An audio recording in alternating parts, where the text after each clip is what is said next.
Well, hi folks, welcome to Miyagi Mornings, episode 110. We've had a bit of a wonky schedule. We had a change in format, and then we had a holiday, and we had a vacation, rare vacation for Jack, preceding all of it. So we're still a little bit out of sync, but we will try to get back in sync by the end of this week. We should be on our new schedule with no more bumps in the road and everything going cool and full steam ahead. And this is one of those things as, an entrepreneur, you have to do. If you realize that you want something different in your business, no one will do it for you. No one will fix it for you. I mean, think about how many people, they would love it at work if they could go to a 4-day work week and have 3 days off every weekend. But they have no way to do it. But they also don't have to deal with the concept of, well, once you've done this, what does it mean? How do our customers feel about not having someone to call on Friday? Is there another way to do it if we're a large enough organization? Can we give everybody, half the people, Friday off every other week?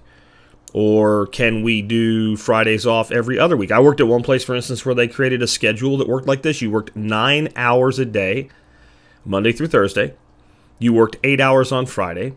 And instead of getting 4 hours of overtime, you carried that 4 hours into the next week. And you worked 9 hours Monday through Thursday the next week and took Friday off. So everybody had every other Friday off. There's all kinds of ways you can make that work, but when you're an entrepreneur, you're the one who has to sort it out. And when it doesn't exactly work out, whether it's a day off or any other adjustment to the business, you have to fix it. And this is one of the reasons people aren't entrepreneurs. And today's episode is called The Entrepreneur versus the World. And what I've noticed over the years is people that are entrepreneurs, they almost seem like a different species of human. And I think they do to the non-entrepreneur and the entrepreneur alike. I think the entrepreneur looks at the non-entrepreneur and goes, really? You're looking for a job when there's all this, when a guy loses his job, you're like, there's all this opportunity. And you're not at least even trying something while you're looking to see if maybe you can find something that's better.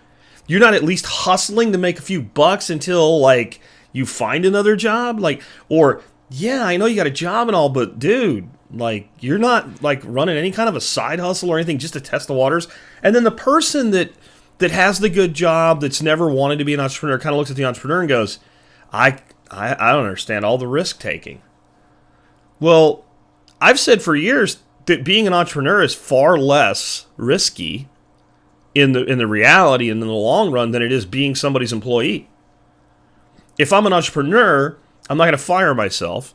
I'll get rid of everybody else before me, right? I will find some way to survive. I'll go to all contractors, whatever. I'll change the business model. I'll do something, or I'll just start another business. But as an employee, as many people found out during, if you were not an essential employee, whatever that means, right? You found out how risky it was. You know who didn't really suffer at all during the COVID shutdown? YouTube producers that make their main income from YouTube videos with ads, which I don't really advise because, YouTube could decide they don't like you anymore, but it still makes a point, doesn't it? Here's the thing. There is this belief. People use terms like, I was an entrepreneur since birth. No, you weren't. You were a crying, whining, shitting your pants little kid that puked on your mama. You were not an entrepreneur from birth. That's bullshit. And most people that say that, when they start telling you about all the shit they did when they were a kid, they're full of crap. Maybe they sold a few baseball cards or a couple cups of lemonade, but it wasn't what they mainly did. They ran around picking their nose and wrestling with their friends or whatever. No, we're not entrepreneurs from birth. There is a personality bent, and there's several different personality types. And I really recommend that everybody takes the Myers-Briggs personality test and understand more about yourself. You can do that for free. There's a link in the video notes. And I'll be honest, I'm here telling you that anybody can be an entrepreneur, and it might be easy for me to think that way because my personality type is ESTP, and you can look at what that means, link in the subject line below. But it's actually called the entrepreneur. I literally have the entrepreneur personality type. But here's what I know about me. If you had given me that test when I was 12, I would have not been an ESTP. I would have probably been almost the exact polar opposite in ITNJ. Being a young person, moved around a lot, that was basically on the autism spectrum with Asperger's. I mean, before they knew what that was, thank God, so nobody tried to help me, so I just worked through it myself. Like, I was a totally different person. I became an ESTP because I figured out in my life what worked, what got shit done. Like, I wanted to get shit done. I wanted to live a certain way, and I, like, evolved into an entrepreneur. Right, so it's clearly not genetic. You ever meet two twins? Same genetics, totally different personalities? A lot of that has to do, you say that environmentally, you know, if they grew up in the same home and all, because there's been studies done where twins were adopted and grew up different, but even in the same home, where they did not interact with life the same way. They're still individuals, and they often are very, very different people, especially once they kind of move away from each other and have different environmental tracks. Environment is the main thing that determines what we're going to become. If you brought young people up to believe that stealing was acceptable under a certain group of circumstances, they'd probably go all steal. Like, they would become convinced, if they were taught from birth that that's the right way to be. Most people are taught from birth it's not okay to steal, unless you're a politician, and then you steal money from everybody. Other than that, most people don't steal. Sure, there's a lot of criminals in the world, but that's my 10% scumbag theory, right? No matter the demographic, about 10% of people in any demographic are scum. 10% of teachers, lawyers, priests, police officers, whatever. You know, I mean, it's pretty constant. It's about 10%. 10% will steal no matter what if they, you know, they'll figure out how to get away with it. About 20% are the kind of people that would steal and do bad if there was no punishment for it, right? So they're innately that way, but they are kept in check by the fact that, like, other people will punch them in the face. But 80% or more of people inherently are fairly honest people that don't take things from other people. But that's mostly because we were taught that. We were taught that. When I was growing up, most of the adults around me, honest to God, were racists. They were inherently racist. This whole, you know, we're not getting into wokeism or nothing, but this country 40 years ago was inherently far more racist than it is today. Why? People were taught that way. We began to teach people to not see color and to treat everybody equally, and son of a bitch if society didn't change for the better. Of course, we won't go into it today, but you know where it's gone. Now it's gone completely the opposite, like to say you don't see color and to treat everybody equally makes you really racist. That's how you destroy a society, and that's a big part of what I wanted to talk about with entrepreneurship today.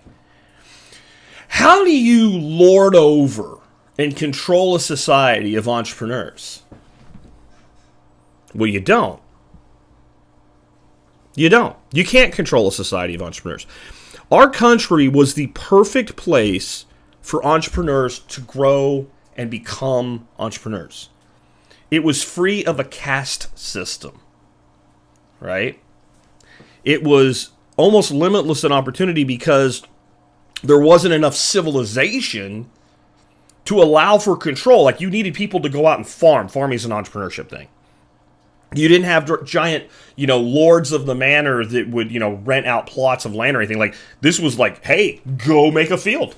Well, I don't have a field. You'll have to make one. You can't quash that mindset in the type of mode that we were in when we first started settling North America. Right? We had some cities and stuff like that, and ports and harbors and all, and there was some industry there and what have you, and some jobs and whatever. But most of the country were entrepreneurs. Now, from about the 1830s to the 1930s, the country radically transformed to a nation where most people were employees and the minority were entrepreneurs. So if it's genetic, if not anybody can be an entrepreneur, what happened between 1830 and 1930? Did A, the environment change, or B, did our genetics change? Do you really think you're that different of a person, genetically speaking, from your great-grandfather? If you do, you're probably a victim of wokeism in the education system, which is where all this came from. In the 1830s forward, we installed the Prussian model of education in the United States. And it really ramped up in the post-Civil War era. And that model of education was designed to create obedient workers because the new Industrial Revolution required obedient workers.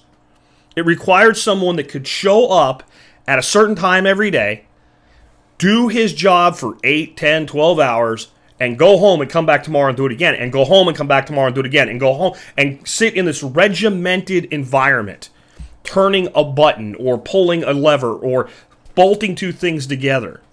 It required people to do it. We ended up with mechanization employing people instead of what's happening now where the mechanization is going so far, automation is going so far that it's putting people out of jobs. The early mechanization required human cooperation to work, and the people that wanted to make ungodly fortunes out of it needed people like you and me to show up every day and do our job. So the education system became one that went from teaching people how to learn to how to behave. And this is why most of you that think you're not entrepreneurs or can't be entrepreneurs think that way. You were trained to think that way. You notice I'm big on the difference between these two words. I did not say you were taught to think that way. I said you were trained to think that way. To teach is to empower a person with the ability to learn. To train is to condition an organism so that it cannot behave differently than the way you wish for it to behave. You were trained to believe that being an entrepreneur was risky. You were trained to believe that only special people like Jack could be an entrepreneur. You were trained to believe that your genes determined whether or not you had the ability to work for yourself. You were trained, one more time, you were trained to believe that your genetics determined whether or not you had the ability to work for yourself or inherently meant that you needed to work for someone else. What, dear friends who have taken time to learn pattern recognition, does that sound like? It's the new feudal system, folks. You were born into being a king or a prince or a duke. Got it? And either you were born into that group of people who had the right to make decisions for others, who had the right to own land. There was a birthright. You were set apart in papers and patents of nobility. Or you were born a commoner, and by that birth were subject to obey those people. In the new world of today, the ruling class are oligarchs, technocrats, and the noble class is the entrepreneur. There's as much room in the entrepreneurial space as need be for entrepreneurs. For people that's what they just want, I want my own business, I want to employ people, whatever it is. I want to do something of value, but I want to control my own life. Right? As far as other entrepreneurs are concerned, there's room. If 90% of the people became entrepreneurs, we're okay with it. It'll work itself out. Market's going to market. It's what it does. If you are an oligarch or a technocrat, you need to limit the level of nobles, the sub-nobles, the lower-ranked nobles, the dukes and ladies and duchesses and knights. You need to limit the lower-ranking royal class to about 10% of society. If you do that, then you know full well that 10% is going to rely on the systems that you have to function because they don't have enough other entrepreneurs to do so with them. That's why we use payment gateways like freaking PayPal. Not because we love PayPal, because we need a payment gateway. Not that will work for the enlightened person that uses cryptocurrency. No, we need a payment gateway that works for the masses that they're familiar with that they use. So we have to rely on big tech for it. Not because alternatives don't exist, but because the 90% we're selling to will not use them because they don't think like entrepreneurs, because they've been trained not to. And this is the why of all of it. This is the why of all of it. This is why I called today's episode The Entrepreneur versus the World. We are literally at odds with everybody. That's not an entrepreneur. And that includes people that we call entrepreneurs but are really oligarchs and technocrats. Because we believe in individual value for value exchanges. That doesn't work if you want to control society. And so we're at odds with the oligarchs. We're at odds with the technocrats. We're at odds with big tech. We're at odds with everybody above us. And we don't want to be at odds with the masses. But by the very nature of the system designed, we have been placed at odds with the rest of the masses. And the only way we can really help people is to say, join us. Become part of what we're doing. Build something of your own. Think about that. You've been taught that competition is bad. Or even if it's good for customers, that if you are a company competing with you is bad. Well, if you want to own the goddamn world, yes, it is. But if you want to have 1,000 or 2,000 or 3,000 customers, you literally need competitors to make the market big enough so that you can have that. It's a totally different way of thinking. The people that run the show behind the scenes, the oligarchs, the technocrats, etc., they see life like a basketball game where everybody pays to get in, the entrepreneurs play on the field, and there's 2 goals. And you keep score just like a regular basketball game. The entrepreneur, realizing it's a very limited game, believes that one can actually expand the court, put in their own goal, and start making shots with almost no one defending against them. So even the guy that's not good at taking shots, he's going to make a bunch of them because he can just sit there and take them all day long. He can take layups. In fact, he might install a goal where the rim's a little bit lower. That's entrepreneurial mindset. And if you don't believe that you can build something of your own, it is not because it is reality. It is because you have been trained and conditioned to believe that you need a person like me to give you a job. And it's a lie. It's a lie. Everybody was born an entrepreneur. It is only the system that beats us out of it. So why do people like myself become entrepreneurs in spite of that? Why does a guy like the quote on the thumbnail of this video is from Richard Branson? It's a guy that dropped out of high school at 16 and he's a multi-billionaire.